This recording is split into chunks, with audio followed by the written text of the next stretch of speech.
پاکستان ایک نینی اسٹیٹ ہے. یہ نینی اسٹیٹ ہے اشرافیہ کے لیے. جب آپ نئی انکارپوریشنز اور انٹرپرینرز کو آگے لائیں گے تبھی ممالک آگے بڑھتے ہیں. اگر آپ ایک چھوٹے سے گروہ کو پروٹیکٹ کرتے رہیں گے تو وہ نیچے والے کو تو اوپر کبھی آنے نہیں دیں گے. پاکستان جو ہے واحد ملک تھا افغانستان کے بعد جس کی یوتھ لٹریسی ریٹ جو ہے وہ 90% سے کم ہے. 5 سال کے اندر پاکستان میں جو مہنگائی کی شرح ہے وہ 2 سے 3 گنا زیادہ رہی ہے بنگلہ دیش اور بھارت میں. مسئلہ پاکستان میں اس وقت ہوتا ہے جب اسلام آباد میں راولپنڈی میں بیٹھے ہوئے لوگ انہیں گروتھ کی جو ہے نا خارش ایک طرح سے ہونے لگتی ہے. تو ہم میمنی میں کہتے ہیں ہڑا اڑی میں کام کرتے ہیں. اب دیکھیں نا ان کو اگلے الیکشن میں جانا ہے تو کیا یہ مائنس گروتھ دکھائیں گے؟ پاور راولپنڈی میں ہے اور امریکہ کو یہ چیزیں چاہیے پاکستان سے. تو وہ کیا چیز ہے جو عمران خان صاحب اگر پاور میں واپس آئے تو وہ آفر کریں گے؟ اور مجھے نہیں لگتا کہ ایز سچ ان کا کوئی کریڈیبل انٹرلاکیوٹر ہے واشنگٹن کے اندر. کمیونٹی اتنی میچور اب ہو چکی ہے تو وہ تھریش ہولڈ کراس کر چکی ہے جہاں وہ ریزولوشن اپنے کام کی نکلوا سکتے ہیں کانگریس سے.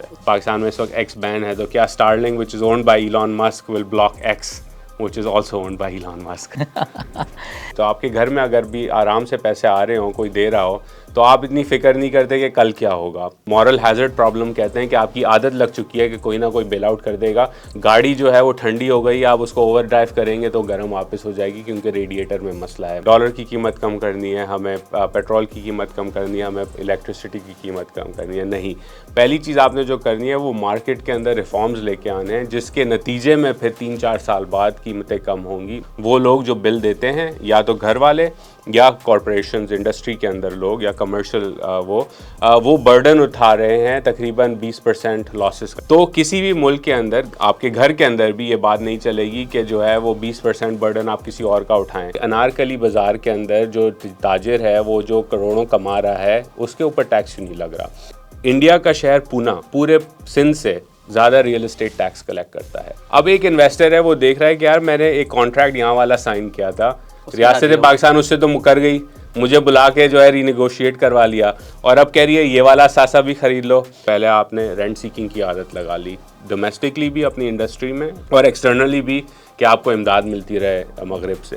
جس معاشرے کے اندر انسیکیورٹی ہو, جہاں ٹیررزم ہو رہا ہو, جہاں آپ کو پتہ نہیں ہے کورٹس فری اینڈ فیئر ہیں بھی کہ نہیں, فیصلے نہیں ہوتے, سیاسی نظام کا نہ پتہ ہو, تو اس معاشرے کے اندر انویسٹر کبھی بھی جو ہے وہ آگے نہیں بڑھے گا بلکہ وہ ایک رسک پریمیم مانگے گا. آپ نے رسک پروفائل کم کرنے کی بجائے گارنٹیڈ ریٹس پہ انویسٹمنٹ لانا شروع کر دے بالخصوص پاور سیکٹر کے اندر, اور اس کی سزا اب آپ جو زور زبردستی سے ری نیگوشیٹ کروا رہے ہیں وہ اگلا جب آپ کانٹریکٹ لینے جائیں گے نا انویسٹر سے تو وہ اس ایکسپیرینس کی وجہ سے رسک پریمیم اور ایڈ کر دے گا آپ کے لیے. جہاں ویسے بھی یہ مذاکرات ہوئے ہیں وہاں باہمی رضامندی بالکل, ہاں آپ رضا اختلاف کر نہیں سکتے آپ اور دوسرے لوگ. السلام علیکم, آپ رفتار ناؤ دیکھ رہے ہیں. آج کی پوڈ کاسٹ میں ہم ڈیفینیٹلی پاکستان کی اکانومی کی بات کریں گے. یہ بات کریں گے کہ ہم 75 سال گزرنے کے باوجود ابھی تک ترقی کے راستے پر کیوں نہیں آ سکے. پاکستان امریکہ ریلیشن کی بات ہوگی اور میرے جو آج کے مہمان ہیں وہ امریکہ سے آئے ہیں, امریکہ سے پاکستان آئے ہوئے تھے تو ہم نے ان کو پکڑ لیا کہ آئیے بھائی ہمیں وقت دیجیے. جناب عزیر یونس صاحب. اچھا عزیر بھائی کے بارے میں بتا دوں کہ عزیر بھائی ایشیا گروپ میں پرنسپل ہیں اور آپ گوروں کو جو ہے وہ انویسٹمنٹ کی ایڈوائس دیتے ہیں کہ یہاں پیسہ لگائیں تو پروفٹ اچھا بنے گا. تو پاکستان آئے ہوئے سر, کیسے ہیں آپ؟ اللہ کا شکر, thanks for having me on. Thank you very much. اچھا عزیر بھائی, میں نے آج آپ کو بلایا ہے, کوئی روایتی پوڈ کاسٹ نہیں کرنی, مجھے آپ کے ساتھ گپ لگانے کے لیے بلایا. مجھے عزیر بھائی آپ سے سمجھنا یہ ہے, آپ کی کافی ریڈنگ ہے اور کافی ورک آؤٹ ہے, ہم 75 سال گزرنے کے باوجود اتنا پیچھے کیوں ہیں؟ آپ کے خیال میں اس کا کیا ریزن ہے؟ دیکھیں, اس کی اگر میں مثال استعمال کر کے سمجھاؤں آڈینس کے لیے آپ کے, تو آپ گھر بناتے ہیں تو گھر کے اندر پہلا کام ہوتا ہے فاؤنڈیشن پکی ہونی چاہیے. پاکستان کا سب سے پہلا مسئلہ یہ ہوا کہ 47 کے بعد جو معیشت کی جو فاؤنڈیشن تھی وہ اس وقت کے لحاظ سے تو پکی تھی لیکن آہستہ آہستہ اس میں دراڑیں آتی شروع ہو گئیں, اور اس پہ ہم جا سکتے ہیں وہ کیا دراڑیں تھیں. پھر جب آپ گھر بنا لیتے ہیں تو اس میں آبویسلی آپ 25 سال پہلے جو اکوپمنٹ لگاتے ہیں, پائپس لگاتے ہیں, ان کو آپ نے مینٹین کرنا ہوتا ہے. نئی ٹائلیں لگاتے ہیں, نئے الیکٹرانکس لے کے آتے ہیں, جیسے ٹیکنالوجی آگے بڑھتی ہے تو اسے ہم کہتے ہیں کہ آپ نے گھر کی مینٹیننس اپ کیپ کرنی ہے. کسی بھی معیشت کو پہلے اس کی بنیاد اچھی ہونی چاہیے, پھر اس کی مینٹیننس ہونی چاہیے, جسے ہم اکنامک انالسٹ جو کہتے ہیں یا اکانومسٹ کہتے ہیں. وہ ریفارمز کا ورڈ آپ نے بہت سنا ہوگا. تو ریفارمز یہی ہوتے ہیں, مثلاً کہ گھر میں آپ نے 20 سال پہلے فریج لیا تھا تو اب نیا آ گیا تو آپ نیا لگا دیں, وقت پہ نہ لگائیں گے تو شاید وہ لیک ہو جائے لیک ہو جائے تو خرچہ آپ کا بہت زیادہ ہوگا. پاکستان کی معیشت کے ساتھ بھی یہی ہوا ہے کہ دہائیوں تک جو ہے وہ مینٹیننس نہیں ہوئی اکانومی کی, ریفارم نہیں ہوا معیشت کا. اور کیونکہ بنیادوں میں دراڑیں آ چکی تھیں, ایوب خان کا ایک الگ ماڈل تھا, پھر بھٹو صاحب نے نیشنلائزیشن کی, وہ ایک الگ ماڈل تھا, وہ کنٹینیو نہیں ہوا. پھر نواز شریف نے پہلی دفعہ 90s میں پرائیویٹائزیشن کا کرنا شروع کیا تو حکومتیں تبدیل ہونا شروع ہو گئیں, اور پھر مشرف اور اس کے بعد کا دور ہمارے کنٹمپریری ایئر میں سامنے ہے. تو پاکستان کیونکہ ایک سسٹین نہیں کر سکا, اکانومی کو اپ کیپ نہیں دے سکا, اور ابھی تک وہ جو بنیادی اصلاحات ہیں معیشت کے کسی بھی گھر میں جو آپ کرتے ہیں اسی طرح, تو وہ نہیں ہوئے. تو اب پینٹ بھی اکھڑ چکا ہے, پائپ سے پانی بھی نکل رہا ہے, باہر جو گٹر کے پائپس ہیں وہ بھی ابل رہے ہیں, تو ساری چیزیں آپ نے کرنی ہیں, لیکن اب خرچہ بہت ہو چکا ہے تو مہنگا پڑے گا. یہ اب یہ ریپیریبل ہے یا یہ توڑ کے ہی بنانا پڑے گا دوبارہ؟ نہیں, دیکھیں ریپیریبل تو بہت چیزیں ہیں, اور ریپیریبل پاکستان جیسے ملک میں یا کسی بھی ملک میں جہاں یہ ڈیمیج ہو جاتا ہے, آپ ریپیئر آہستہ آہستہ کرتے ہیں یا جلدی سے, یہ ایک سوال ہمیشہ رہتا ہے. تو کچھ ممالک ہیں جیسے اس وقت ہم ارجنٹینا کی اگر مثال لے لیں تو وہاں کے جو صدر ہیں وہ بہت تیزی سے اصلاحات لانے کی کوشش کر رہے ہیں. ان کو کچھ سکسیس ہوا, کہیں فیلئر, نارمل سی بات ہے.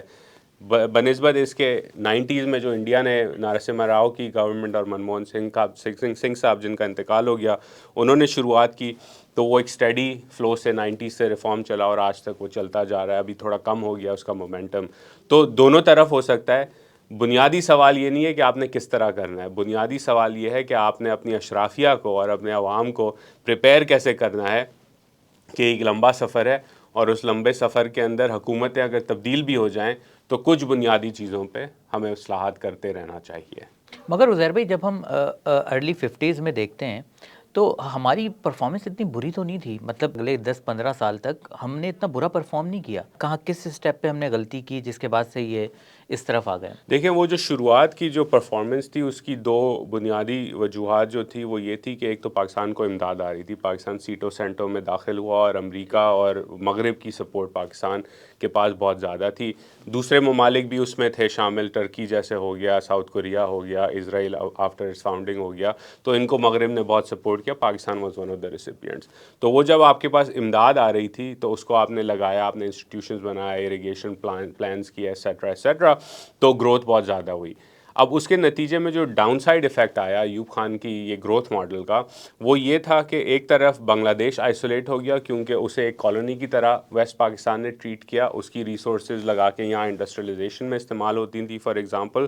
اور دوسرا یہ کہ جو سرمایہ آ رہا تھا, لگ رہا تھا ملک میں, اس کے جو پروفٹس تھے یا اس کی جو گروتھ ان ویلتھ تھی وہ چند خاندانوں میں تقسیم ہوتی رہی, آگے تک نہیں گئی. تو آبویسلی 60s کے اندر اپہیول آیا, ایوب خان کو ہٹا دیا گیا, اور 71 میں پاکستان کے 2 ٹکڑے ہو گئے, بنگلہ دیش پیدا ہوا.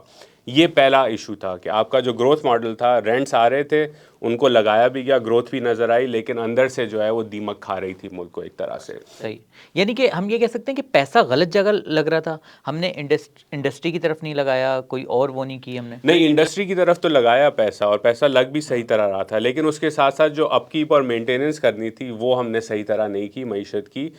فار ایگزامپل پاکستان میں اگر ہم آبویسلی بر صغیر کی تاریخ دیکھیں تو بھارت اور پاکستان, ایسٹ اور ویسٹ پاکستان ایک ساتھ ان کا جو ہے وہ پیدائش ہوتی ہے ایک طرح سے 1947 میں. انڈیا نے لینڈ ریفارمز کر ڈالے, پاکستان لینڈ ریفارم شروع میں نہیں کر سکا.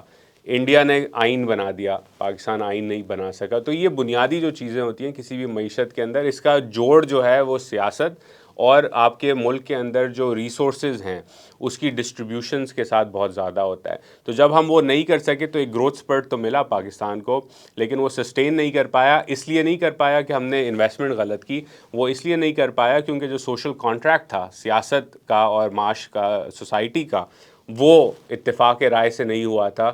تو الٹیمیٹلی جو لوگ جن کو لگ رہا تھا کہ ہمیں اس سے کچھ فائدہ نہیں ہو رہا, وہ اٹھ کھڑے ہوئے, اور پھر آپ کا نظام دھرم بھرم ہو گیا 60s کے اندر. آپ کو لگتا ہے کہ ہماری یہ جو پولیٹیکل جو سچویشن ہے اس خطے کی, اس نے بھی ہمیں نقصان پہنچایا؟ جیسے پہلے رشیا یہاں پر آیا, افغانستان کی بات کر رہا ہوں میں, پھر امریکہ آیا, اور ظاہر سی بات ہے جب یہ ان دونوں کنٹریز نے یہاں پر وار کر رہے تھے تو پاکستان کو اچھے خاصے ڈالرز ملے نا سر.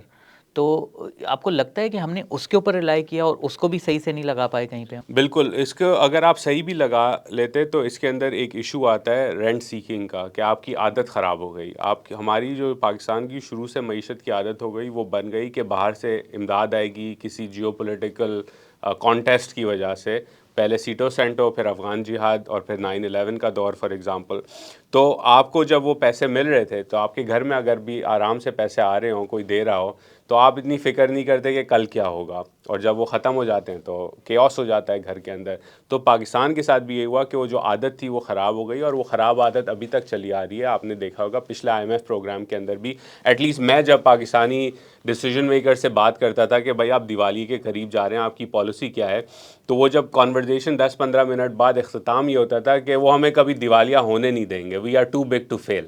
250 ملین لوگوں کا ملک ہے، نیوکلیئر ویپنز ہیں، اونلی نیوکلیئر پاور ان اتنا the Muslim world. Confidence. Confidence ہے کہ ہمیں کوئی بیل آؤٹ کر دے گا، کیونکہ اگر ہم پھٹ پڑے ہوئے تو بہت ممالک کا بہت سارا نقصان ہوگا. ابھی آپ دیکھیں فار ایگزامپل شام کی جو سول وار ہے، شام تو پاکستان کے مقابلے میں بہت چھوٹا ملک ہے، لیکن ریفیوجی فلوز نے ترکی کو بھی ڈیسٹیبلائز کیا، جرمنی کو بھی ڈیسٹیبلائز کیا، پورا یورپ ایک طرح سے اس ریفیوجی فلوز کی وجہ سے امپیکٹ ہوا، صرف ایک جنگ کی وجہ سے. تو اب پاکستان تو آرڈرز آف میگنیٹیوڈ بڑا ہے.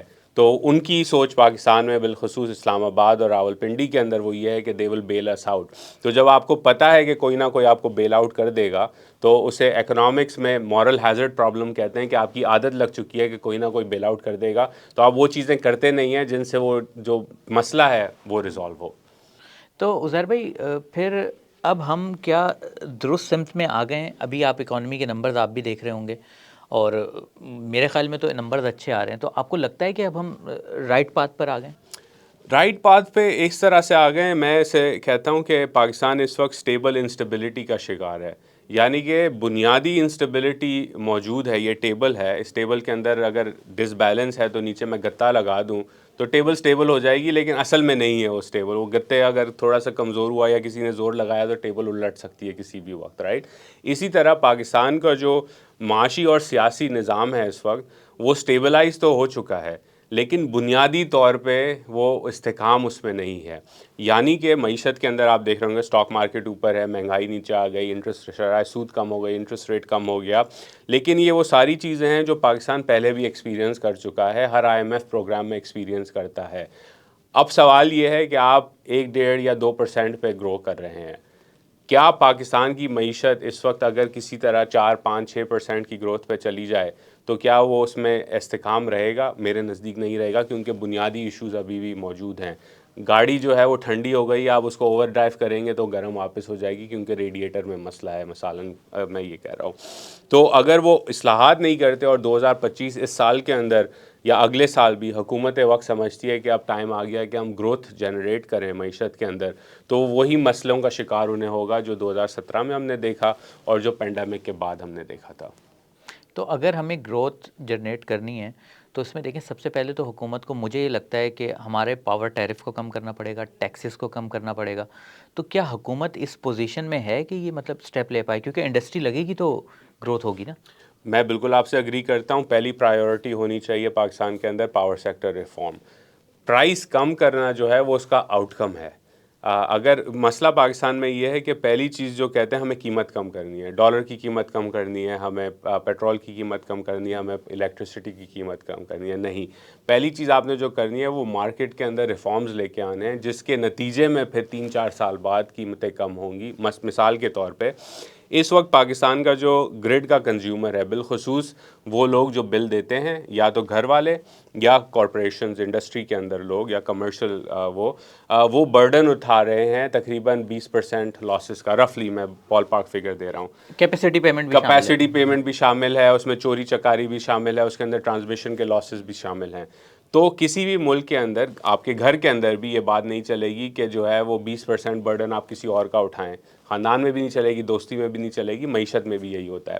تو اب آپ نے وہ اصلاحات کرنے ہیں جہاں ایسا ہو کہ جو لوگ پے کر رہے ہیں، جو نیٹ کے اندر ہیں، یہ ٹیکس کے اندر بھی یہی بات لاگو ہوتی ہے، وہ اپنا فیئر شیئر دیں، اور جو نیٹ کے باہر ہیں یا جو چوری کر رہے ہیں یا جو پورا بل نہیں دے رہے، انہیں بھی نیٹ میں لایا جائے. تو جب برڈن ایکولی شیئر ہوگا، پرائس سب کے لیے کم ہو جائے گی، ٹیکس کا برڈن بھی سب کے لیے کم ہو جائے گا. اب مسئلہ کیا ہے؟ مسئلہ یہ ہے کہ جب آپ یہ کام کرنے جائیں گے تو وہ جو اسٹیٹس کو کے بینیفیشریز ہیں جن کا ایک گٹجور ہو چکا ہے سیاست کے اندر، پاکستان کے پاور سٹرکچر کے اندر، ان کا نقصان ہوگا، آپ کا فائدہ ہوگا، میرے گھر والوں کا فائدہ ہوگا، آڈینس جو سن رہی ہے ان کا فائدہ ہوگا، لیکن جو بینیفیشریز ہیں ان کو ٹیکس دینے پڑیں گے، ریئل اسٹیٹ مافیا کو ٹیکس دینا پڑے گا، ریٹیلرز ہول سیلرز کو ٹیکس دینا پڑے گا، جو لوگ بجلی چوری کرتے ہیں جہاں پاور سیکٹر میں الگ الگ ڈسٹریبیوشن کمپنیز پہ بڑے بڑے لاسز ہوتے ہیں، ان علاقوں کے لوگوں کو کے اوپر آپ نے ہاتھ ڈالنا پڑے گا. تو یہ سیاسی مسئلہ ہے. جب آپ ریفارم یہ کر ڈالیں گے تو پھر ایکول برڈن شیئرنگ ہوگی. آپ نے ہم سنتے ہیں وزیر خزانہ صاحب بھی یہ بڑی بات کرتے ہیں کہ جی tax to G D P ratio 9% کے آس پاس ہے، 10% ہمیں اس کو 15-16% پہ لے کے جانا ہے، اس کے بغیر ملک نہیں چل سکتا. بالکل ٹھیک بات کرتے ہیں، لیکن پچھلے کئی دہائیوں سے پاکستان میں اسٹریٹجی کیا رہی ہے کہ جو لوگ نیٹ کے اندر ہیں، سیلریڈ کلاس یا کارپوریشن جو فارمل سیکٹر میں، ان سے اور اکٹھا کر لو، بینکس پہ سپر ٹیکس لگا دو. یہ کوئی نہیں کرنے کو تیار کہ بھائی انارکلی بازار کے اندر جو تاجر ہے وہ جو کروڑوں کما رہا ہے اس کے اوپر ٹیکس کیوں نہیں لگ رہا. جو ریئل اسٹیٹ کے ٹائکونز ہیں، زمین کا جو ٹیکس ہے، میں آپ کو مثال دیتا ہوں، یہ ڈیٹا انٹرنیٹ پہ بھی موجود ہے. انڈیا کا شہر پونا جو ایک ریلیٹیولی بڑا شہر ہے لیکن بر صغیر کے حساب سے medium to large size city ہے، وہ شہر پورے سندھ سے زیادہ ریئل اسٹیٹ ٹیکس کلیکٹ کرتا ہے. اچھا جی ہاں. تو جب یہ ڈسپیرٹی ہو سسٹم کے اندر تو آبویسلی ملک نہیں چل سکتا. تو اچھا عزیر بھائی، آپ کو لگتا نہیں ہے کہ ابھی ہمارے پاور سیکٹر میں ریفارمز ہو رہی ہیں؟ ابھی ہم نے دیکھا کہ نیگوسیشنز چل رہی تھی آئی پی پیز کے ساتھ، اور کانٹریکٹ دوبارہ ریویو ہوئے ہیں اور باہمی رضامندی سے معاملات طے ہوئے ہیں. تو آپ کو لگتا نہیں ہے کہ ہم ریفارمز کی طرف بڑھ رہے ہیں پاور سیکٹر کے معاملے میں؟ دیکھیں، آپ نے شاید سنا ہو باہمی رضامندی کے اس پہ ہوئے، میں نے جہاں کہا تک تو سنا ہم ہے نے تو کہ یہی بتایا کہا جا تو رہا یہی تھا. ہے، لیکن پس پردہ جو ہے ماحول کچھ اور تھا. جہاں ویسے بھی یہ مذاکرات ہوئے ہیں وہاں باہمی رضامندی سے. بالکل، ہاں، آپ رضا اختلاف کر نہیں سکتے آپ جی جی. اور دوسرے لوگ. تو دیکھیں، یہ میں ریفارم اسے نہیں سمجھتا، کیونکہ اگر اسلامک ریپبلک آف پاکستان، ریاست پاکستان نے ایک معاہدہ کیا ایک انویسٹر گروپ کے ساتھ، اب وہ معاہدہ صحیح تھا یا غلط تھا، اس میں جانچ پڑتال صحیح نہیں کی، وہ ریاست کا مسئلہ ہے. انویسٹر نے تو وہ کانٹریکٹ دیا اور اس نے اس کانٹریکٹ کو آنر کیا، تو ریاست کا بھی فرض بنتا ہے کسی بھی ملک کے اندر کہ وہ اس کانٹریکٹ کو آنر کرے. اور پاکستان نے نہیں کیا، ری نیگوشیٹ کیا. یہ میں ایسے اچھی بات نہیں سمجھتا. اور اس کا جو ریٹرن بھی ہے وہ کچھ پیسوں کا ریٹرن ہے اوور آل ٹیرف سٹرکچر کے اندر. اب آپ دیکھیں، جس وقت ریاست پاکستان یہ نیگوشیٹ کر رہی تھی، باہمی مذاکرات کر رہی تھی ان لوگوں کے ساتھ، اسی وقت انہی لوگوں کو، بیسکلی انویسٹرز کو، ڈومیسٹک انویسٹرز کو اور فارن انویسٹرز کو، ریاست پاکستان کہتی ہے کہ آپ پی آئی اے خرید لیں، ہم گارنٹی دیں گے فلانی آپ خریدیں گے تو آپ کو کچھ نہیں ہوگا ایٹسیٹرا. اب ایک انویسٹر ہے، وہ دیکھ رہا ہے کہ یار میں نے ایک کانٹریکٹ یہاں والا سائن کیا تھا، ریاست پاکستان اس سے تو مکر گئی، مجھے بلا کے جو ہے ری نیگوشیٹ کروا لیا، اور اب کہہ رہی ہے یہ والا اثاثہ بھی خرید لو. تو کیا گارنٹی ہے کہ ریاست پاکستان 4-5 سال بعد اس والے اثاثے کی جو ہماری ٹرمز اینڈ کنڈیشنز اگری ہوئی ہیں اس سے بھی مکر جائے اور کہے کہ نہیں اب آپ ری نیگوشیٹ کریں؟ تو یہ ساری چیزیں انٹر لنکڈ ہوتی ہیں. اور پاور سیکٹر میں نہیں سمجھتا ایز سچ اتنا بڑا ریفارم ہوا ہے. کوشش ضرور کی جا رہی ہے، لیکن میرا ماننا یہ ہے کہ جب تک پاکستان میں distribution and transmission system privatize نہیں ہوتا، جیسے کہ الیکٹرک کیا گیا تھا کچھ سالوں بعد، اس وقت تک یہ مسئلہ فلی ریزالو نہیں ہوگا. نمبر 1. نمبر 2، کسی بھی ملک کے اندر، اتنے بڑے ملک کے اندر یونیفارم ٹیرف نہیں ہو سکتا. کیونکہ دیکھیں، اگر پاکستان میں ایک انرجی مکس ہے، تھر میں کوئلہ ہے، تو یہ کیسے ہو سکتا ہے کہ تھر کے برابر میں بھی اتنے کی بجلی مل رہی ہو جتنی ناردرن پاکستان میں یا آئسولیٹڈ ایک علاقے میں جہاں کوئی انرجی سورس نہیں ہے وہاں بھی اتنے کی ملے؟ آبویسلی ایک ڈفرینس ہے نا. تو جب آپ یونیفارم پرائسنگ لگائیں گے تو کوئی فائدہ نہیں ہے کہ تھر کے برابر میں انڈسٹری لگے یا گیس ویل کے برابر میں انڈسٹری لگے، یا جو ایل این جی آ رہا ہے اس کو کسی نے مارکیٹ پرائس پہ خریدنا ہے تو وہ خرید کے انڈسٹری لگا دے اپنی فیزیبلٹی کر کے. جب آپ یونیفارم پرائسنگ کر دیتے ہیں اس کے اندر پورے سسٹم میں تو بہت ساری ڈسٹورشنز کریٹ ہو جاتی ہیں. تو مارکیٹ ریفارم ضروری ہے، اور یہ جو ری نیگوشیشن والا سین ہے میں نہیں سمجھتا یہ مارکیٹ ریفارمز کی طرف کوئی اٹینشن پے کر رہے ہیں اس وقت. اچھا عزیر بھائی، اب ذرا واپس چلتے ہیں جہاں سے ہم نے شروع کیا تھا. مجھے یہ بتائیں کہ جب پاکستان بنا تھا اس کے بعد جو ہم نے کیا، اور ادھر جو انڈیا بنا اور انڈیا نے جو کیا، ہم 50s کے بعد آ جاتے ہیں. تو ہم نے ایسی کیا غلطی کی جس کی وجہ سے ہم آج یہ بھگت رہے ہیں، اور انڈیا نے ایسا کیا کیا کہ وہ ہم سے آگے نکل گئے؟ ویسے 90s تک کہتے ہیں کہ ہم اور انڈیا برابر تھے. اکنامک میدان میں. تو پھر اس کے بعد ہم نے ایسی کیا غلطی کی؟ دیکھیں نہ صرف برابر تھے ہم انڈیا سے تو کمپیئر کرتے ہیں, آج چین اتنا بڑا سپر پاور بن چکا ہے. اگر آپ 1990 کا ورلڈ بینک کا ڈیٹا اٹھا کے دیکھیں نا تو پاکستان کا G D P per capita individual کے حساب سے چین سے زیادہ تھا 90s میں. 1990 میں Pakistan was ahead on a per capita basis compared to China at that point in time. تو پاکستان نے انیشل سپرٹ آف ڈیولپمنٹ جو ہم نے بات کی وہ تو کی, لیکن بنیاد کے اندر جو غلطی کر بیٹھے وہ یہ تھا کہ ایک تو پہلے آپ نے رینٹ سیکنگ کی عادت لگا لی, ڈومیسٹکلی بھی اپنی انڈسٹری میں گارنٹیڈ پروفٹس دے دے کے پروٹیکٹ کر کے, اور ایکسٹرنلی بھی کہ آپ کو امداد ملتی رہے مغرب سے. دوسری غلطی جو پاکستان نے کی وہ لینڈ ریفارمز آپ نہیں کر پائے. تو جو ایک شخص آپ رورل اکانومی تھے, لیکن آپ کے جو رورل اکانومی میں رہنے والے لوگ تھے وہ فیوڈل لارڈس کے اندر دبے ہوئے رہے.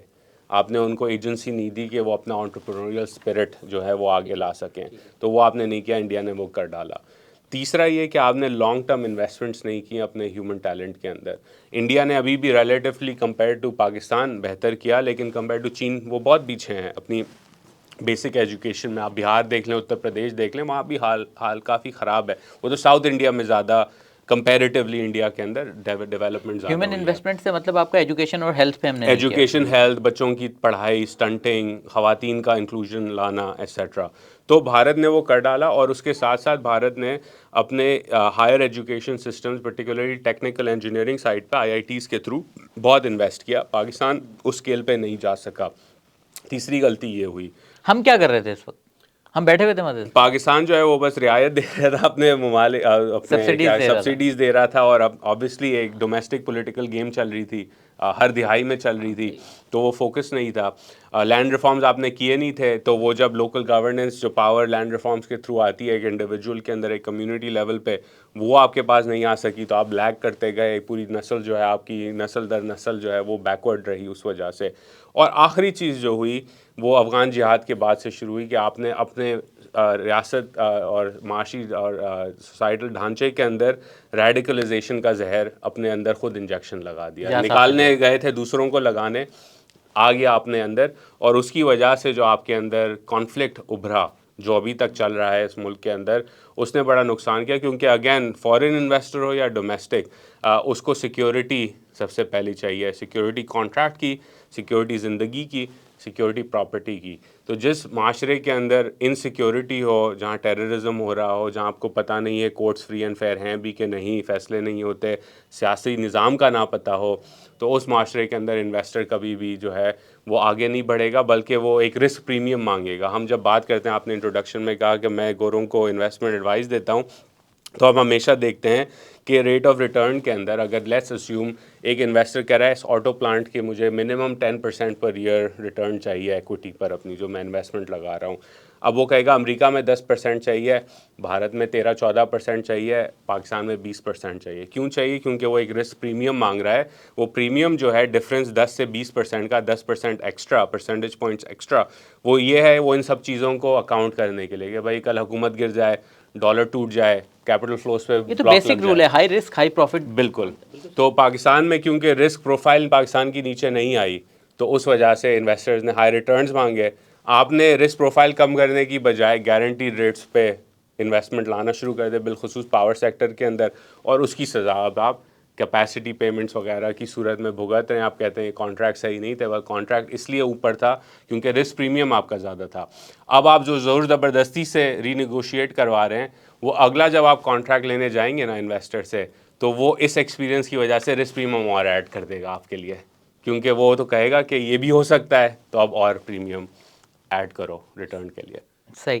اچھا عزیر بھائی, ایک بات اور مجھے یہ بتائیں کہ ہمارے جو بزنس مین ہیں ان کے رول کو آپ کیسا دیکھتے ہیں؟ آپ کو نہیں لگتا کہ یہ ہمیشہ جو ہے حکومت کی امبریلا کے نیچے پروٹیکشن ڈھونڈتے ہیں, چاہے وہ کسی چیز میں کوئی ریٹ بڑھ جائیں تو ہمیں بیل آؤٹ کر دو, سبسڈی دے دو, یا آئی پی پیز والا معاملہ ہوا, کوئی ایسے کانٹریکٹ دے دو جہاں پر جو ہے وہ ہمیں گارنٹیڈ پروفٹ ہو, رسک لینے کو تیار نہیں ہے. کیا ہمارے بزنس مین ایسے ہیں؟ ادھر انڈیا کو دیکھیں, اتنی لمبی لمبی انویسٹمنٹس ہوتی ہیں اور اتنے بڑے بڑے دنیا کے جائنٹس بن گئے, ہمارے یہاں سے ایسا کیوں نہیں نکلا کوئی؟ دیکھیں اس میں 2-3 الگ الگ وجوہات ہیں. پہلی وجہ تو یہ ہے کہ انڈیا میں یہ جو ہوا, کیپٹل جو ہے وہ کمپاؤنڈ کرتا ہے اوور ٹائم. تو کمپاؤنڈ کرنے کے لیے آپ کو سب سے ضروری چیز ہے ٹائم ملنا. اگر آپ کو معلوم نہیں ہے کہ نواز شریف کتنے ٹائم کے لیے آیا ہے, بے نظیر کتنے ٹائم کے لیے آئی ہے, پھر نواز شریف کتنے ٹائم کے لیے آیا ہے, تو آپ لانگ ٹرم پلان کبھی ایز اے بزنس مین کریں گے نہیں, کیونکہ پالیسی کنٹینیوٹی نہیں ہے. تو آپ پھر پروٹیکشن سیکھ کریں گے حکومت سے کہ بھائی جو بھی حکومت آئی ہو گئی یار حالات بہت خراب ہیں, تم پیسہ لگاؤ. کہے گا مجھے نہیں پتا آپ کب تک ہیں, تو پیسہ کیسے لگاؤں, آپ گارنٹی دیں. تو گارنٹی جو ہے اس طرح آپ کو پروٹیکشن ملتی ہے پاکستان. نمبر 1. نمبر 2, آپ کے ملک کے اندر جو ایک فنڈامنٹل ایشو ہوا, آپ نے مارکیٹ کو ابھرنے نہیں دیا. بھارت نے جو ریفارم سٹارٹ کیے 90s کے اندر, انہوں نے آہستہ آہستہ کی سیکٹرز میں مارکیٹ ڈائنامکس کو انلیش کیا, اور حکومت نے کہا کہ ہم اب لائسنس راج نہیں لگائیں گے, ہم نینی اسٹیٹ نہیں ہیں سیکٹرز کے اندر, آپ نے کمپیٹ کرنا ہے. ٹاٹا ہے, برلا ہیں, امبانی, اڈانی ہیں, جو بھی ہیں بڑے ہیں, اب ان کا کیپٹل بھی بہت زیادہ ہو گیا, لیکن اس وقت کے لحاظ سے میں بات کر رہا ہوں, آپ انویسٹ کریں اور حکومت نہیں کرے گی. پاکستان میں ابھی تک یہ چل رہا ہے کہ پاکستان ایک نینی اسٹیٹ ہے, جو مغرب میں ٹرم استعمال کی جاتی ہے, لیکن یہ نینی اسٹیٹ جو ہے وہ عوام کے لیے نہیں ہے, یہ نینی اسٹیٹ ہے اشرافیہ کے لیے. UNDP کا ایسٹیمیٹ ہے کہ سالانہ پاکستان جو ہے وہ, اب یہ 3-4 سال پرانا ایسٹیمیٹ ہے, $17.5 ارب سالانہ اپنی اشرافیہ کو دیتا ہے, جس کے اندر لینڈ لارڈ شامل ہیں, فوج کے بزنسز شامل ہیں, big capital, subsidies, tax breaks, concessional rates پہ لونز, یہ ساری چیزیں ملائیں نا اگر آپ, تو $17.5 ارب سال کے بنتے ہیں. جی ہاں, یہ UNDP کا ایسٹیمیٹ ہے, آن لائن موجود ہے, لوگ جا کے پڑھ سکتے ہیں وہ پوری رپورٹ. اس میں سارے بیل آؤٹس اور یہ وہ ہوتے ہیں. جیسے آپ نے ٹرف کا سنا ہوگا, جب پینڈیمک میں اسٹیٹ بینک نے پالیسی دی تھی. ٹرف کیا تھا؟ ٹرف تھا کہ بھائی ہم آپ کو کنسیشنل فائنینسنگ دیں گے, آپ انڈسٹری لگائیں. تو آپ اور میں اگر لینے جائیں قرضہ, چھوٹی سی کمپنی سٹارٹ کریں, تو ہمیں نہیں مل رہا وہ ٹرف صرف بگ بزنس کو مل رہا تھا جن کی کنیکشنز تھیں, کیونکہ آرگیومنٹ یہ تھی کہ وہ انڈسٹری لگائیں گے. ایسا ہوا نہیں ٹرف, لیکن پھر بھی ان کو کنسیشنز مل گئے. تو یہ جو نینی اسٹیٹ ہے, اسے آپ نے ڈسمینٹل کرنا ہوگا. ایک ایسی انوائرمنٹ بنانی پڑے گی کہ IBA سے پڑھ کے نکلنے والا, مثالاً میں بات کر رہا ہوں 21 سال کا لڑکا یا لڑکی, وہ اگر بزنس سٹارٹ کرنے جائے تو اس کو زیادہ کنسیشنز ملیں بنسبت اس کے کہ جو پبلک لمیٹڈ کمپنی ہے جو اس کراچی اسٹاک ایکسچینج پہ لسٹڈ ہے. کیوں؟ کیونکہ جب آپ نئی انکارپوریشنز اور انٹرپرینرز کو آگے لائیں گے تبھی ممالک آگے بڑھتے ہیں. اگر آپ ایک چھوٹے سے گروہ کو پروٹیکٹ کرتے رہیں گے تو وہ نیچے والے کو تو اوپر کبھی آنے نہیں دیں گے, اور جب تک نیچے والے اوپر نہیں آئیں گے پاکستان کی معیشت آگے نہیں بڑھ سکتی. عزیر بھائی, یہ بات تو سچ ہے کہ کوئی بھی قوم تب تک ترقی نہیں کرتی جب تک وہ اپنے ہیومنس پر انویسٹ نہ کرے. تو آپ کو لگتا ہے کہ اب 75 سال کے بعد ہم نے یہ چیز ریلائز کر لی ہے؟ ابھی جو ریسنٹلی بجٹ آئے ہیں اور اس میں لگتا ہے کہ ہیومن کیپٹل پر انویسٹ کرنے کے لیے ہم نے اچھے پیسے رکھے ہیں, اور ہم آنے والے 10-15 سالوں میں, 20 سالوں میں اس میں کچھ بہتری دیکھیں گے, یا ابھی تک ہم نے آنکھیں بند کی ہوئی ہیں؟ دیکھیں, ایجوکیشن اور ہیلتھ میں جو ہے یہ جو انویسٹمنٹ آج اگر آپ کریں گے تو شاید آپ کو 10 سال بعد اس کا رزلٹ نظر آنا شروع ہو. پچھلے 10 سال تقریباً سے 18 امینڈمنٹ کے بعد سے, جیسے آپ نے کہا, صوبوں کو اختیار دیے گئے, اور صوبوں کا آپ بجٹ دیکھیں تو بجٹ بڑھتا چلا جا رہا ہے, لیکن رزلٹس ایز سچ اتنے امپروو نہیں ہو رہے جتنی ایکسپیکٹیشن ہونی چاہیے پاکستانی شہریوں کی. اب ایٹ لیسٹ بات ہوتی ہے, آپ کی پوڈ کاسٹ پہ ہوتی ہے, دوسرے شوز پہ ہوتی ہے کہ بھائی ہمارے کتنے بچے آؤٹ آف اسکول ہیں, جو بڑے ہو گئے ان کا کیا کریں, سٹنٹنگ ہے اس کا کیا امپیکٹ ہوتا ہے بچوں کے اوپر, اسے کیسے سالو کریں. تو گفتگو تو ہو رہی ہے, لیکن میرا ماننا یہ ہے کہ یہ صرف پیسوں کا مسئلہ نہیں ہے, یہ ایفیشنسی کا بھی مسئلہ ہے. مثلاً اگر حکومت پاکستان یا حکومت سندھ, حکومت پنجاب, کسی بھی صوبے کی حکومت ڈبل کر دے ایجوکیشن کا بجٹ, اور اس بجٹ سے جو ہے وہ گوشت سکولز بنا دے, یا خالی سکولز بنا دے, ٹیچر کی ٹریننگ میں انویسٹ نہ کرے, یا گوسٹ امپلائیز ہائر کر دے مراد دینے کے لیے, الیکشن جیتنے کے لیے, وغیرہ وغیرہ, تو اس کا نتیجہ تو پیسے تو ہیں لیکن اس کا کوئی امپیکٹ نہیں آ رہا. اس وقت پاکستان کے اندر جو ایشو ہے, کور ایشو, وہ اگلی نسل کا ہے, اور ہم بہت پیچھے رہ گئے ہیں. اسٹیٹسٹکلی اگر ہم بات کریں تو 18-19 کا جو یا 2020 پینڈیمک سے پہلے تک کا جو ڈیٹا آیا تھا, جو کریڈیبل ورلڈ بینک اور یونیسیف وغیرہ سے آیا تھا, اس پہ پاکستان جو ہے وہ سارک کے ممالک کے اندر واحد ملک تھا افغانستان کے بعد جس کی یوتھ لٹریسی ریٹ جو ہے وہ 90% سے کم ہے, کو 70% کے آس پاس تھی. اب ہم ازیوم کریں, پرانا ڈیٹا ہو گیا, 5 سال بعد 75% ہو گئی, 80% ہو گئی, پھر بھی ہم باقی ممالک سے پیچھے ہیں. اور زیادہ گھبرانے کی بات میرے نزدیک اس کے اندر یہ ہے, اس ڈیٹا کے اندر, کہ آپ اگر یوتھ لٹریسی کو بائی جینڈر کریں نا, تو half of Pakistani young girls are illiterate. وہ ملک ترقی ہی نہیں کر سکتا جس ملک کے اندر خواتین، نوجوان خواتین آدھی سے زیادہ یا آدھی کے قریب الٹریٹ ہوں. یہ صرف لٹریسی کی بات ہے. ہم تو پھر کہتے ہیں آپ نے ٹیکنالوجی سکھانی ہے، بزنس سکھانا ہے، لا سکھانا ہے، ڈاکٹر بنانے، انجینئر، وہ تو الگ آگے کی بات ہے. ابھی تو ہم لٹریسی پہ لیک کر رہے ہیں، اور اس کا نتیجہ یہ ہو رہا ہے کہ اس وقت پاکستان ایک یوتھ بلج کی جو ہے اس میں جکڑا ہوا ہے. بچے، نوجوان پاکستانی بہت زیادہ ہیں، اسپیشلی انڈر 35. تو اگر آپ انہیں پڑھائیں گے لکھائیں گے نہیں، لٹریسی سے آگے ان کو نہیں لے کے جائیں گے، تو یہ پوری جنریشن آپ کی ضائع ہو جائے گی. اور کیونکہ اتنا بڑا ملک ہے، 250 ملین کا ملک ہے، اگر آپ ان کے فیوچر میں آج انویسٹ نہیں کریں گے تو یہ اگلے 15 سال میں ایک بہت بڑا مسئلہ بنے گا پاکستان کے لیے. عزیر بھائی، جو بچے پڑھ رہے ہیں، چلیں جو اسکول سے باہر ہیں ان کو تو ڈسکشن سے ہٹا ہی دیں نا، اللہ ہی رحم کرے ان کے اوپر. جو بچے پڑھ رہے ہیں، کیا ان کا سٹینڈرڈ ایسا ہے کہ وہ مطلب باہر کے ممالک کے ساتھ میٹ کر سکتے ہیں، کسی اور ملک کے، امریکہ کے اسٹوڈنٹ کے ساتھ؟ ان کو وہ ان کا سٹینڈرڈ ہے؟ دیکھیں، ایک لیول تک ہے، ایک لیول تک نہیں ہے. مثلاً ہم سنتے ہوں گے ٹی وی پر بھی، کانورزیشن میں بھی، کہ Pakistan is one of the largest free lance markets in the world, جو کہ فیکچولی کریکٹ ہے. پاکستان میں IT ٹیلنٹ ہے کافی، اور وہ فری لانسنگ کرتے ہیں فائیور پہ، اپ ورک پہ وغیرہ وغیرہ. تو وہ ایک انڈیکیشن ہے کہ جب آپ اسکلز دے دیتے ہیں نوجوان نسل کو، تو ان میں اتنی کمپیریٹیو فورس ہے کہ وہ یوکرین کے ٹیلنٹ سے، انڈیا کے ٹیلنٹ سے انٹرنیٹ اکانومی میں کمپیٹ کر سکیں. تو میں سمجھتا ہوں کہ اگر آپ انویسٹ کریں اور اچھی طرح کریں تو ڈیٹا ہمیں دکھاتا ہے کہ Pakistanis can and do compete. اب ایک اس کا فلپ سائڈ آرگیومنٹ دوسرا میں آپ کو دے دیتا ہوں کہ پچھلے 3-4 سال میں یہ بڑی آرگیومنٹ ہوئی کہ نوجوان پاکستانی ملک چھوڑ کے جا رہا ہے، ایجوکیٹڈ پاکستانی ملک چھوڑ کے جا رہا ہے، برین ڈرین ہو رہا ہے. تو اس کا مطلب تو یہ نا کہ آپ کے سسٹم کے اندر اتنی سخت ہے کہ جب وہ بچوں کو پڑھا دیتا ہے تو ان کو اگر اپرچونٹی باہر بہتر چاہیے تو ان کو مل جاتی ہے، وہ چلے جاتے ہیں اور اپنا کام کر لیتے ہیں. ریمیٹنسز اسی طرح آتی ہیں، بہت بلو کالر لیبر کی اور اوورسیز پاکستانی جو ویسٹ کے اندر ہیں وہ جو بھیجتے ہیں ڈاکٹرز وغیرہ. تو بیسک لیول پر ہے. کیا یہ انف ہے؟ بالکل نہیں. کیا یہ ایکول لیول پر دی جا رہی ہے؟ کیا فار ایگزامپل مفتاح اسماعیل صاحب، یہ آپ کی اس پہ بھی کر چکے ہیں، وہ بار بار یہی کہتے ہیں، میں ان سے فلی اگری کرتا ہوں. کیا کراچی گرامر یا HSN کالج کا لڑکا یا بچہ یا بچی کمپیٹ کر سکتا ہے پبلک اسکول کے بچے یا بچی کے ساتھ؟ بالکل نہیں کر سکتا. اور یہ سب سے بڑا مسئلہ ہے آپ کے سسٹم کے اندر اس وقت. تو یہ مسئلہ اب حل کیسے ہوگا؟ اچھا، مفتاح صاحب نے میری پوڈ کاسٹ میں کہا تھا کہ گورنمنٹ کا جو ہے ایجوکیشن، گورنمنٹ کو ایجوکیشن سے نکال دیں آپ. یعنی کہ گورنمنٹ ایک بجٹ بنائے، 4,000 روپے پر فیملی یا پر کڈ پیرنٹس کو دے اور کہے کہ آپ جس بھی اسکول میں پڑھانا چاہیں پڑھا لیں. تو آپ کے خیال میں حکومت کو ایجوکیشن سیکٹر سے نکل جانا چاہیے؟ دیکھیے، میں اس میں نوانس ڈالتا ہوں، اور یہ ایک میں اور مفتاح صاحب، I don't doctor Ismail personally, اور ہم کافی چیزوں پہ اگری کرتے ہیں. اس پہ میں ان سے تھوڑا سا ڈس ایگری کرتا ہوں، اور میری ڈس ایگریمنٹ کی وجہ یہ ہے. دیکھیں، گورنمنٹ ایجوکیشن میں ہو یا نہ ہو وہ ایک الگ بات ہے. میرا ماننا یہ ہے کہ پہلی کنڈیشن یہ ہونی چاہیے کہ پاکستان کے اندر پاور ڈیوالو ہونا چاہیے. میں جیسے امریکہ میں رہتا ہوں، میرے علاقے کا جو اسکول ایجوکیشن بورڈ ہے، وہ اگر میں 5 میل دور چلے جاؤں نا اپنے علاقے سے، وہ ایجوکیشن بورڈ بالکل الگ ہے.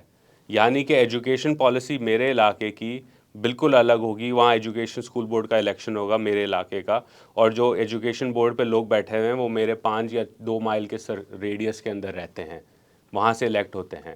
ٹھیک ہے نا؟ تو عزیر بھائی، یہ تو آپ نے نئی کہانی سنا دی. وہ یکساں تعلیمی نظام، اس کا تو ہم بڑا نعرہ لگاتے ہیں. میں اس کا اس کی میں ایکسپلین کرتا ہوں. I don't think that that's the right solution. کیوں؟ پاکستان ایک بہت کمپلیکس ملک ہے. اس میں الگ الگ زبان کے لوگ رہتے ہیں، الگ الگ کلچر کے لوگ رہتے ہیں، الگ الگ جو ہے وہ ریلیجس کے لوگ رہتے ہیں. بہت ڈائیورس ملک ہے. اور آپ کو سالو کرنے کے لیے کسی بھی چیز پرابلم کو کمپٹیشن بڑا ضروری ہوتا ہے، تاکہ آپ جلدی دیکھ سکیں کہ کیا چیز چلتی ہے کیا نہیں چلتی. اب اگر آپ ایک نظام جو ہے 250 ملین لوگوں کے ملک میں لگائیں گے تو وہ نظام بڑھانے میں، اوپر لانے میں، اور پھر اس کو اسیس کرنے میں آپ کو 15 سال لگ جائیں گے. وہ 15 سال آپ کے ملک کے پاس نہیں ہے، آپ کی نوجوان نسل کے پاس تو کم از کم نہیں ہے، رائٹ، ایکسپیریمنٹ کرنے کے لیے. اس کے بعد دیکھیں گے کیا ہوتا ہے. سولوشن کیا ہے؟ آپ جب پاور ڈیوالو کریں گے، فار ایگزامپل ہم کراچی میں بیٹھے ہیں، کلفٹن کا ایجوکیشن بورڈ ہوگا، وہاں جو ہے ریلیٹیولی اپر مڈل کلاس کے لوگ رہتے ہیں. پیچھے دہلی کالونی بھی ہے، اس کا ایک ایجوکیشن بورڈ الگ ہوگا. تو اس علاقے کے لوگ اکاؤنٹیبل ٹھہرائیں گے پبلک اسکولس کو یا پورے ایجوکیشن بورڈ کو، چاہے وہ پرائیویٹ کو بھی گورن اوور سائٹ تو وہی دیں گے کہ جی یہ چیز چل رہی ہے، یہ نہیں چل رہی. ٹھیک ہے. کورنگی کا الگ ہوگا، وہ کریں گے. پشاور کا الگ ہوگا، مالاکنڈ ڈویژن کے جو علاقے ہیں ان کا الگ ہوگا.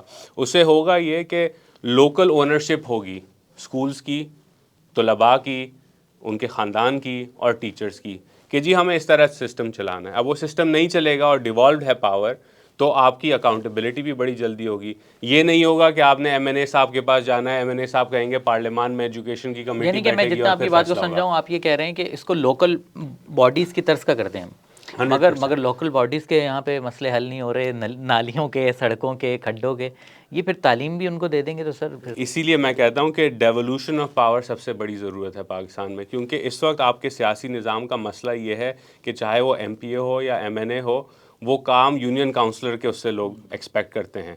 میری گلی کا کھڈا نہیں بنا, نئی سویج لائن لگوا دیں, یہ پولیس والا کام صحیح نہیں کر رہا. تمام ممالک میں انکلوڈنگ انڈیا, جہاں لوکل گورنمنٹ کا ایک بڑا ڈیوالٹ سسٹم ہے, ولیج لیول تک الیکشنز ہوتے ہیں, وہاں یہ کام جو ہے وہ ایم این اے نہیں کرتا, ایم پی اے نہیں کرتا. وہ اس لیے نہیں کرتا کہ وہ پالیسی میکر ہے, اس نے بڑے سوالات کے اوپر فوکس کرنا ہے. اس نے دیکھنا ہے کہ بھائی اگر آرٹیفیشل انٹیلیجنس کی ویو آ رہی ہے ملک میں, تو پارلیمان کا کام ہے کہ وہ آرٹیفیشل انٹیلیجنس کے اوپر فوکس کرے. یہاں پہ کیا ہے, پی ایس ڈی پی کا فنڈ دے دیں جی, کیونکہ ہمیں اپنے علاقے میں روڈ بنانی ہے اور اس سے ہم پیٹرنیج ایکسٹینڈ کریں گے. یہ کام تو یونین کاؤنسل کا ہے.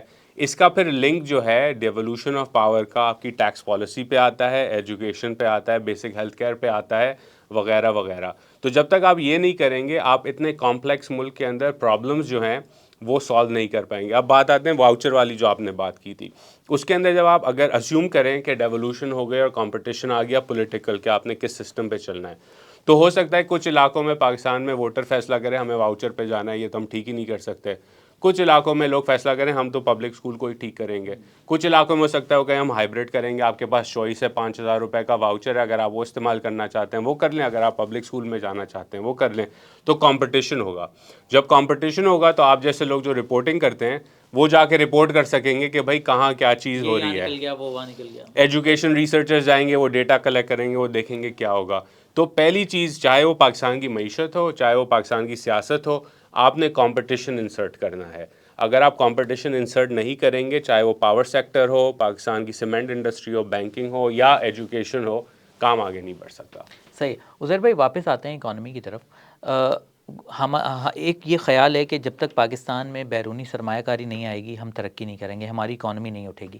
اور آخری کچھ سالوں سے ہم بہت کوشش بھی کر رہے ہیں, ایون کہ SIFC بنی, آرمی چیف صاحب خود بھی گئے دورے کرنے کے لیے, انویسٹمنٹ کا کہا گیا. تو آپ کو لگتا ہے کہ انویسٹمنٹ آئی ہے پاکستان میں یا آئے گی اس طرح سے؟ دیکھیں انویسٹمنٹ پاکستان میں اگر ہم اسٹیٹ بینک کا ڈیٹا اٹھا کے دیکھیں, FDI as a percent of GDP بہت نیچے ہے, پوٹینشیل اس سے بہت زیادہ ہے پاکستان کا. لیکن FDI یا فارن انویسٹر کو لانے کے لیے اب دو طرح کی انویسٹمنٹ ہوتی ہیں. ایک ڈائریکٹ انویسٹمنٹ ہوتی ہے, فارن انویسٹر آیا, سپوز کریں نائکی آیا, نائکی نے ہم نئی فیکٹری کھول رہے ہیں, FDI آ گئی. دوسری انویسٹمنٹ ہوتی ہے آپ کی فارن پورٹ فولیو انویسٹمنٹ, وہ آپ کی اسٹاکس کے اندر یا ٹریجریز میں آتی ہے. FPI جو ہوتی ہے, پورٹ فولیو انویسٹمنٹ جو ہوتی ہے, وہ اسے کہتے ہیں ہاٹ منی. وہ آئے گی, وہ چلی جائے گی, کیونکہ وہ اپنا شارٹ ٹرم نفع دیکھتے ہیں وہ فنڈز کہ پاکستان کی معیشت میں کیا ہو رہا ہے, اور وہ FDI لانگ ٹرم ہوتی ہے. آپ کو دونوں کا مکس ایک چاہیے, preferably for a country like Pakistan, FDI in export sectors. یہ نہ ہو کہ فارن کمپنی آئے, پیپسی آئے اور پیپسی بوٹلنگ یہاں پہ پیپسی بیچنا شروع کر دے. اس سے کیا ہوگا, آپ کی ایکسپورٹ نہیں ہو رہی. آپ نے پلانٹ لگایا, آپ شہریوں کو پیپسی بیچی, ان پیپسی سے پروفٹ بنا اور پروفٹ ڈالر باہر لے گئے, آپ کے پاس ڈالر ارننگ نہیں آئی. ایکسپورٹ میں آبویسلی آپ ڈالر ارن کریں گے. لیکن دونوں صورتوں میں پہلا جو سٹیپ ہے, انیبلنگ فیکٹر ہے, وہ سوال یہ ہے کہ کیا پاکستان کا اپنا انویسٹر پاکستان میں پیسہ لگانے کے لیے تیار ہے کہ نہیں. فار ایگزامپل انڈیا میں اگر آپ دیکھیں, ہم بات کرتے ہیں فارن انویسٹمنٹ کی, تو ڈائریکٹ بھی ہو رہی ہے, لیکن بہت ساری انویسٹمنٹ جو ہوتی ہیں جو باہر سے لوگ کرتے ہیں وہ جوائنٹ وینچر میں کرتے ہیں. مائکروسافٹ نے اڈانی کے ساتھ کر لیا, ٹاٹا نے کسی جیگوار کے ساتھ, ایسا ہی ہوتا ہے. تو اس کے لیے انیبلنگ کنڈیشن کیا ہے کہ جب باہر سے بیرون سے کوئی آئے گا, وہ کہے گا کہ جی یہ 10-15 گروپس ہیں, ان میں سے مجھے پارٹنر تلاش کرنا ہے. پہلا سوال تو وہی کہے گا کہ بھائی آپ کا کیا ویو ہے اس معیشت کے بارے میں. وہ کہیں گے یار ہم سے تو زبردستی نیگوشیٹ کروا رہے ہیں, باہمی اتفاق سے نیگوشیٹ کروا رہے ہیں. تو وہ جب خود تیار نہیں ہے انویسٹ کرنے کے لیے, تو باہر والا کیسے آئے گا. اب سوال بنتا ہے کہ انویسٹر سیکھ کیا کرتا ہے. انویسٹر 3 چیزیں سیکھ کرتا ہے کسی بھی ملک کے اندر: continuity of policy, protection of property and contracts, and sustainable